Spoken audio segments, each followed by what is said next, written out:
In an abandoned warehouse in a small town in Colorado, Trevor is dancing with his girlfriend Nina, while his friend Kyle shares some kisses with his fling of the day. Suddenly Kyle coughs some blood, but his girl keeps kissing him anyway. Trevor and Nina are disgusted by this and go to another room, where something is running in the shadows. Meanwhile, the town wakes up to discover the state has sent military forces to organize a 24-hour-long quarantine. The roads are blocked so nobody is allowed to leave or enter the town. Soon a traffic jam takes over the road and people start to complain about the situation, even arguing with the soldiers because no explanation has been given. A couple in particular are desperate to leave because they want to take their sick son to a hospital in the city. Corporal Sarah convinces them to take the boy to the hospital in town because the army has brought specialists who are already checking on sick people. Then she asks Captain Rhodes if the specialist's story is true, but Rhodes reminds her to shut up and follow orders. At the radio station, a soldier keeps an eye on DJ Paul to make sure he passes on the necessary information to the public. Back at the warehouse, Trevor is startled by something in the shadows, but it's just Nina. As he announces it's time to leave, Kyle's nose starts to bleed. He still asks his girl to go home with him, but she's worried he may be sick and leaves on her own. While Kyle leaves in Trevor's car, his fling crosses the forest, where she suddenly hears some roaring. She tries to run away as the mysterious creature chases after her, but sadly she trips and rolls on the ground until she falls in the water. At that moment the creature finds her and drags her away to eat her. Moments later a group of privates arrives at the roadblock and Salazar tries to tease Sarah, who responds by putting him to work. Then she takes Crane to town with her to visit her childhood home. Inside she finds her brother Trevor and Nina doing it on the couch and scolds them for not picking up her calls.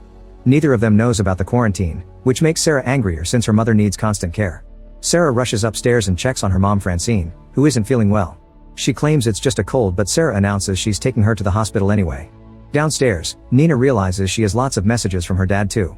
Sarah comes back and Trevor explains Francine has been feeling ill since early in the morning. Nina tells her about Kyle's symptoms and Trevor wants to check on him, but Sarah tells her to stay home with their mom while she does the checking. Night has fallen by the time Sarah and Crane make it to Kyle's house and they're surprised to find the door open. The rooms are covered in blood, so the soldiers carefully search the building, but Kyle is nowhere to be seen. When Crane stands against the curtains, two bodies suddenly fall on top of him. It's Kyle's parents, who have been mauled. Sarah tries to call the cops but the phone isn't working, so on her way out she uses the military radio to call her captain. Rhodes explains they've blocked all phone lines until they control the situation because there are too many rumors going around and promises to send the police to Kyle's house. Afterward Sarah picks up Francine, Trevor, and Nina to go to the hospital. During the ride, Francine's nose starts bleeding. When they finally make it to the hospital, the place is packed with patients experiencing the same symptoms and the nurse tells Sarah to wait in line like everyone else. Nina's father is in this hospital too, so she and Trevor visit him. At that moment Sarah notices Salazar and other soldiers guarding the hospital, which makes her realize this is serious and not just a routine exercise like they were told. Then Rhodes brings Sarah to meet Dr. Logan from the CDC. Logan asks if Kyle's parents had bite marks and she says yes, but she doesn't think it was an animal because it couldn't have hidden the bodies behind the curtains. In the waiting room, Crane notices that Francine and many other patients are freezing, so he goes to tell Sarah and Logan. At the same time Nina's father goes through the same thing. A virus moves very quickly inside his body until the man transforms into a zombie and jumps off the bed to attack his own wife, biting her face off. Meanwhile at the power plant, a worker is suddenly jumped on by two zombies, who push her against the fence to devour her.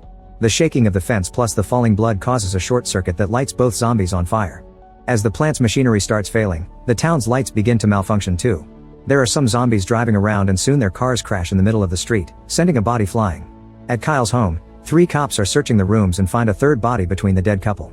It's Kyle himself, who has become a zombie and now jumps on the cops to try to kill them all, not caring about their guns. At the radio station, Paul and his guard soldier hear all the screaming and look out the window to discover the zombies dragging humans away to feed. The soldier runs outside to help the civilians, only for a bunch of zombies to ambush him and take him away to eat him too. Paul sees another zombie coming after him, so he rushes back into the radio station and locks the door. In the hospital, the backup generators bring the power back just in time for the frozen people to become zombies too. They all go crazy and start attacking any normal human they can reach. Trevor and Nina run out of her father's room and watch in shock how a zombie walks on the ceiling to then jump on a nurse. Some zombies see them and come after them, so the couple begins running away and tosses any object they can find to slow the creatures down. They make it through the back door and block it with a trash container, but there are other zombies already outside, so the couple runs to escape by jumping over the fence. Inside, the chaos and massacre are getting worse as blood is spilled all over the place. Almost no humans are left and there are too many zombies to fight at the same time, so Rhodes runs into an empty corridor and blocks the door to keep the zombies out. Sarah finds him and asks about her mother, but there's no chance of finding her now. Then Rhodes opens another door to find an exit, only for a bunch of zombies to come out. He manages to push a few off, but soon there are too many creatures to handle and Rhodes is captured to be devoured. Seeing this, Sarah, Logan, and Crane run to another corridor to find an empty room to hide in. Logan pushes Crane to go first, causing him to drop the car keys. A zombie notices Crane on the floor and tries to attack him, but Sarah drags him into the room just in time and locks the door. A furious Crane pushes Logan for what he did, yet Logan pretends he doesn't know what Crane means. After Sarah and Crane push some furniture in front of the door, the group looks out the window and notices the zombies have taken over the parking lot too. Since Crane doesn't have a gun and Sarah's isn't loaded, she says they should make Molotov bombs to distract the zombies and escape in a car. Since Crane lost Sarah's car keys, she decides they should find Rhodes' keys to escape in his car instead. Meanwhile, Travis and Nina are running through the forest, where they encounter dozens of dead bodies on the ground. A body even tries snapping at them, only to fall dead again. Eventually the couple makes it downtown and they find a massacre here as well. However, they notice someone sane inside the radio station, so they wait until the main street is clear to run to the station's front door. They start pounding on it and the noise gets the attention of a zombie, who begins running toward them. Thankfully, Paul opens the door and lets them in before the zombie can reach them. Then Paul takes them to the main room where they find the couple from the beginning, who reveals their son is dead. At that moment the wife starts coughing, but she swears it's a cold she caught before it all began. Paul coughs as well, yet Nina doesn't know if trusting them. Trevor rushes to the radio equipment to send out a message with their location and warn people not to go to the hospital. This message is played by a car radio and heard by Francine, who is also a zombie now.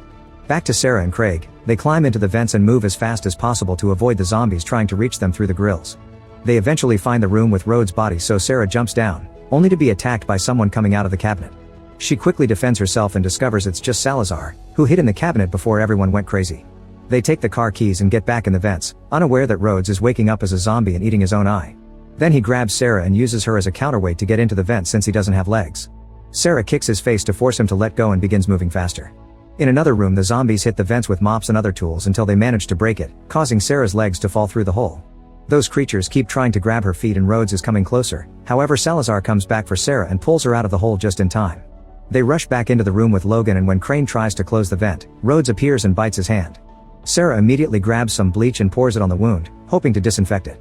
A wary Salazar takes out his gun and gets ready to shoot, but Sarah protects Crane and Logan points out the bleach has a chance to work. Rhodes keeps making noises in the vent and Salazar shoots him to finally kill him. When Sarah promises she'll kill Crane if he turns, Salazar finally puts down his gun. Afterward, the group makes some weapons with whatever they can find in the room and Sarah takes one of Salazar's guns. Crane breaks the window with a chair and they jump out to finally leave the hospital. A zombie immediately appears, yet Sarah's shots do nothing, so Salazar has to teach her that only a shot to the head will kill a zombie. There are more enemies incoming and the soldiers work together to fight them all while Logan only stares.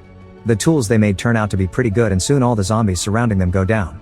Unfortunately, the zombies inside the hospital start jumping through the windows as well.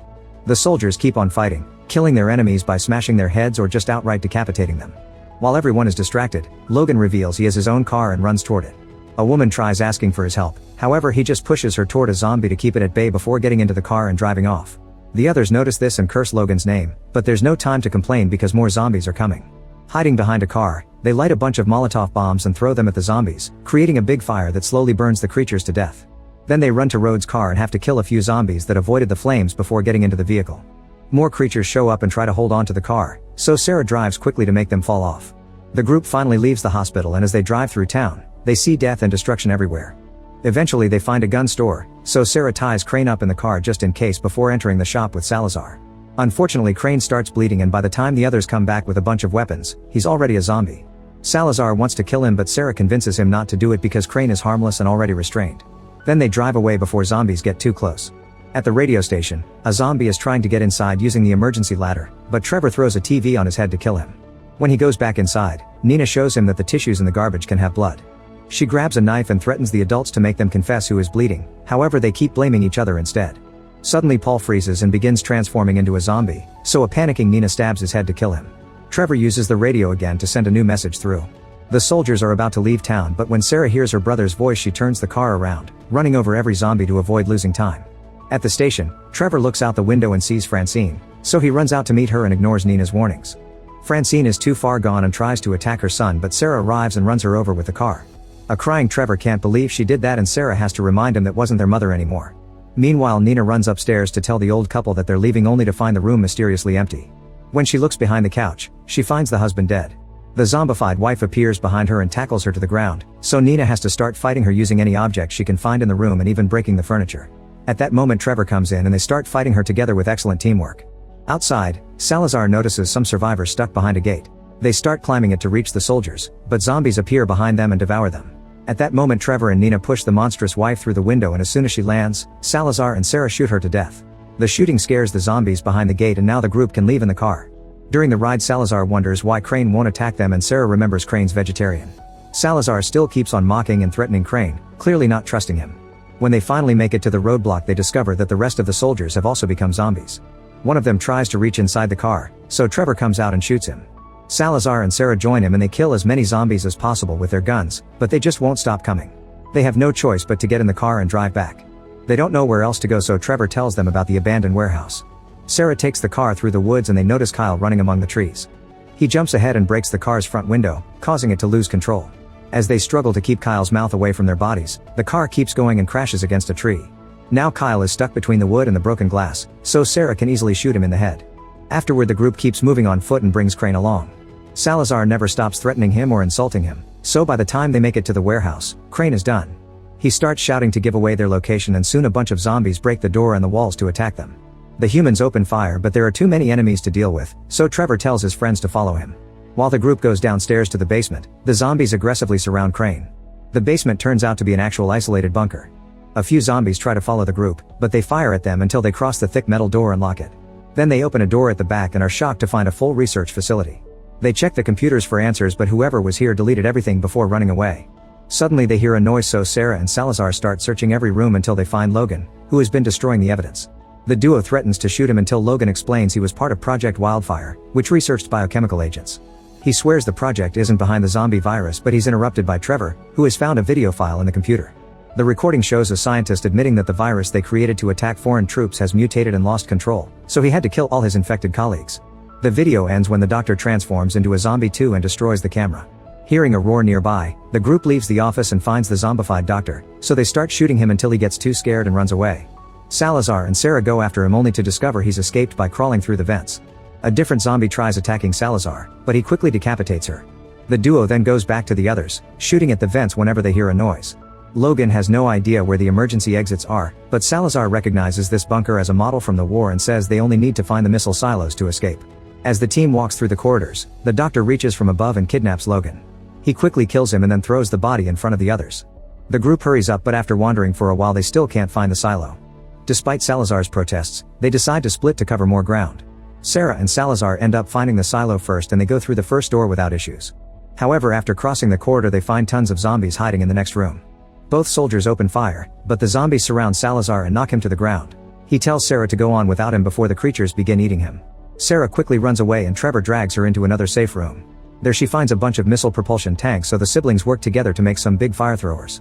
Then Sarah returns to the corridor to get the horde's attention, only for the doctor to appear behind her. As she struggles against her attacker, Crane reveals himself in the horde and remembers his feelings for Sarah, so he starts firing his gun until he runs out of bullets. Angry about this betrayal, the doctor lets go of Sarah and runs to decapitate Crane. Sarah shoots a random zombie to get everyone's attention before running down the corridor again. The creatures run after her, but when they reach the door, Trevor and Nina activate the tanks. The result is giant flames that instantly burn the zombies down and reach every corner of the facility, not leaving a single monster standing. Afterward, the trio climbs out of the silo and finds Logan's car. As they drive away, they hear on the radio that the virus has been fully contained. However, on the road a zombie is on the loose. Make sure to subscribe and turn on notifications so you can watch more videos like this. Thanks for watching.